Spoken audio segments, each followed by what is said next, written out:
ನಮಸ್ಕಾರ ಸ್ನೇಹಿತರೆ, DVG rail fan ಚಾನೆಲ್ಗೆ ಮತ್ತೆ ಸ್ವಾಗತ.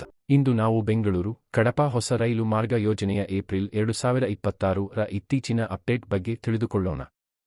ಇದು ಕರ್ನಾಟಕ ಮತ್ತು ಆಂಧ್ರ ಪ್ರದೇಶವನ್ನು ಸಂಪರ್ಕಿಸುವ ಬಹುಮುಖ್ಯ ಹಾಗೂ ಬಹುಕಾಲದಿಂದ ಬಾಕಿ ಇರುವ ರೈಲು ಯೋಜನೆಯಾಗಿದೆ. ಹಾಗಾಗಿ ಈ ವಿಡಿಯೋವನ್ನು ಕೊನೆಯವರೆಗೂ ನೋಡಿ ಸಂಪೂರ್ಣ ಮಾಹಿತಿಯನ್ನು ತಿಳಿದುಕೊಳ್ಳಿ. ಯೋಜನೆ ಪರಿಚಯ. ಬೆಂಗಳೂರು ಕಡಪ ರೈಲು ಮಾರ್ಗವು ಸುಮಾರು 260 ಕಿಲೋಮೀಟರ್ ಉದ್ದದ ಹೊಸ ಬ್ರಾಡ್ ಗೇಜ್ ರೈಲು ಮಾರ್ಗವಾಗಿದ್ದು, ಇದು ಸ್ಥಳಗಳನ್ನು ಸಂಪರ್ಕಿಸುತ್ತದೆ. ಬೆಂಗಳೂರು, ಕೋಲಾರ, ಮುಳಬಾಗಲ್, ಮದನಪಳ್ಳಿ, ರಾಯಚೋಟಿ, ಕಡಪ. ಈ ಯೋಜನೆಗೆ ಸುಮಾರು 2010-11ರಲ್ಲಿ ಅನುಮೋದನೆ ದೊರಕಿದ್ದು, ರಾಯಲಸೀಮಾ ಪ್ರದೇಶದ ಸಂಪರ್ಕವನ್ನು ಸುಧಾರಿಸುವುದು ಮತ್ತು ಬೆಂಗಳೂರು ಕಡಪ ನಡುವೆ ಕಡಿಮೆ ದೂರದ ಮಾರ್ಗ ಒದಗಿಸುವುದು ಮುಖ್ಯ ಉದ್ದೇಶವಾಗಿದೆ. ಮಾರ್ಗ ಮತ್ತು ಹಂತಗಳು. ಈ ಯೋಜನೆಯನ್ನು ಹಲವಾರು ಹಂತಗಳಲ್ಲಿ ಅಭಿವೃದ್ಧಿಪಡಿಸಲಾಗುತ್ತಿದೆ. 1. ಕಡಪ ರಾಯಚೋಟಿ. 2. ರಾಯಚೋಟಿ ಮದನಪಳ್ಳಿ. 3. ಮದನಪಳ್ಳಿ ಮುಳಬಾಗಲ್. 4. ಮುಳಬಾಗಲ್ ಕೋಲಾರ ಬೆಂಗಳೂರು.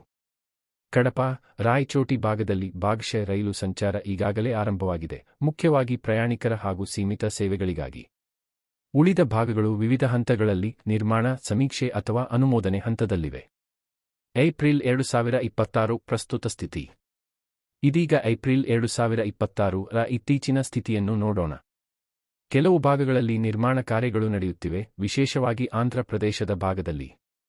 ಕೆಲವು ಪ್ರದೇಶಗಳಲ್ಲಿ ಇನ್ನೂ ಭೂಸ್ವಾಧೀನ ಪ್ರಕ್ರಿಯೆ ನಡೆಯುತ್ತಿದ್ದು, ಇದು ವಿಳಂಬಕ್ಕೆ ಕಾರಣವಾಗಿದೆ.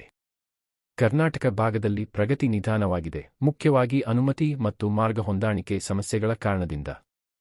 ರೈಲ್ವೆ ಅಧಿಕಾರಿಗಳು ಉಳಿದ ಭಾಗಗಳಿಗೆ ಸಮೀಕ್ಷೆ ಮತ್ತು ಯೋಜನೆಗಳನ್ನು ಮುಂದುವರಿಸುತ್ತಿದ್ದಾರೆ.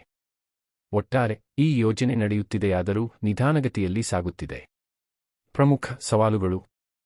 ಬಹು ವರ್ಷಗಳಾದರೂ ಈ ಯೋಜನೆ ಇನ್ನೂ ಹಲವು ಸವಾಲುಗಳನ್ನು ಎದುರಿಸುತ್ತಿದೆ. ಗ್ರಾಮೀಣ ಹಾಗೂ ಅರ್ಧ ನಗರ ಪ್ರದೇಶಗಳಲ್ಲಿ ಭೂಸ್ವಾಧೀನ ಸಮಸ್ಯೆಗಳು, ಹಣಕಾಸಿನ ಕೊರತೆ ಮತ್ತು ಅನಿಯಮಿತ ಅನುದಾನ, 2 ರಾಜ್ಯಗಳ ನಡುವಿನ ಸಮನ್ವಯ ಸಮಸ್ಯೆಗಳು, ಕೆಲವು ಭಾಗಗಳಲ್ಲಿ ಮಾರ್ಗ ಬದಲಾವಣೆ. ಈ ಕಾರಣಗಳಿಂದ ಯೋಜನೆಯ ಅವಧಿ ಅನೇಕ ಬಾರಿ ಮುಂದೂಡಲಾಗಿದೆ. ಈ ಯೋಜನೆಯ ಮಹತ್ವ.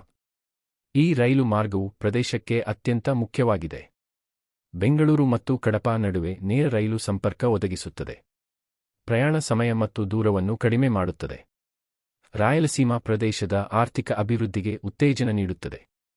ಕೋಲಾರ ಮತ್ತು ಸುತ್ತಮುತ್ತಲಿನ ಪ್ರದೇಶಗಳ ಸಂಪರ್ಕ ಸುಧಾರಿಸುತ್ತದೆ. ಪ್ರಯಾಣಿಕರು ಮತ್ತು ಸರಕು ಸಾಗಣೆಗೆ ಸಹಾಯಕವಾಗುತ್ತದೆ. ಈ ಯೋಜನೆ ಪ್ರದೇಶದ ಸಂಪರ್ಕ ವ್ಯವಸ್ಥೆಯನ್ನು ಸಂಪೂರ್ಣವಾಗಿ ಬದಲಾಯಿಸುವ ಸಾಮರ್ಥ್ಯ ಹೊಂದಿದೆ. ಭವಿಷ್ಯದ ನಿರೀಕ್ಷೆಗಳು. ಮುಂದಿನ ದಿನಗಳಲ್ಲಿ ಕೆಲಸ ಹಂತವಾಗಿ ಮುಂದುವರಿಯಲಿದೆ. ವೇಗವಾದ ಪ್ರಗತಿ ಉತ್ತಮ ಹಣಕಾಸು ಮತ್ತು ಭೂಸ್ವಾಧೀನದ ಮೇಲೆ ಅವಲಂಬಿತವಾಗಿದೆ. ಇನ್ನು ಯಾವುದೇ ಅಧಿಕೃತ ಪೂರ್ಣಗೊಳಿಸುವ ದಿನಾಂಕ ಪ್ರಕಟವಾಗಿಲ್ಲ. ಸಂಪೂರ್ಣವಾಗಿ ಪೂರ್ಣಗೊಳ್ಳಲು ಇನ್ನೂ ಕೆಲವು ವರ್ಷಗಳು ಹಿಡಿಯಬಹುದು. ರೈಲು ಅಭಿಮಾನಿಗಳು ಮತ್ತು ಸ್ಥಳೀಯರು ಈ ಯೋಜನೆ ಶೀಘ್ರ ಪೂರ್ಣಗೊಳ್ಳಲೆಂದು ನಿರೀಕ್ಷಿಸುತ್ತಿದ್ದಾರೆ. ಸಮಾಪ್ತಿ. ಹಾಗಾದರೆ ಸ್ನೇಹಿತರೆ, ಬೆಂಗಳೂರು ಕಡಪ ಹೊಸ ರೈಲು ಮಾರ್ಗ ಯೋಜನೆ ಏಪ್ರಿಲ್ 2026ರವರೆಗೆ ಇನ್ನೂ ಪ್ರಗತಿಯಲ್ಲಿದೆ. ಕೆಲವು ಭಾಗಗಳಲ್ಲಿ ಸಂಚಾರ ಆರಂಭವಾದರೂ ಬಹುತೇಕ ಮಾರ್ಗ ಇನ್ನೂ ಅಪೂರ್ಣವಾಗಿದೆ. ಈ ಯೋಜನೆ ಪೂರ್ಣಗೊಂಡರೆ ಕರ್ನಾಟಕ ಮತ್ತು ಆಂಧ್ರ ಪ್ರದೇಶಗಳ ನಡುವಿನ ಸಂಪರ್ಕಕ್ಕೆ ಇದು ದೊಡ್ಡ ಉತ್ತೇಜನವಾಗಲಿದೆ. ಈ ವಿಡಿಯೋ ನಿಮಗೆ ಇಷ್ಟವಾದರೆ ಲೈಕ್ ಮಾಡಿ, ಶೇರ್ ಮಾಡಿ ಮತ್ತು ಡಿವಿಜಿ ರೈಲ್ ಫ್ಯಾನ್ಗೆ ಸಬ್ಸ್ಕ್ರೈಬ್ ಮಾಡಿ.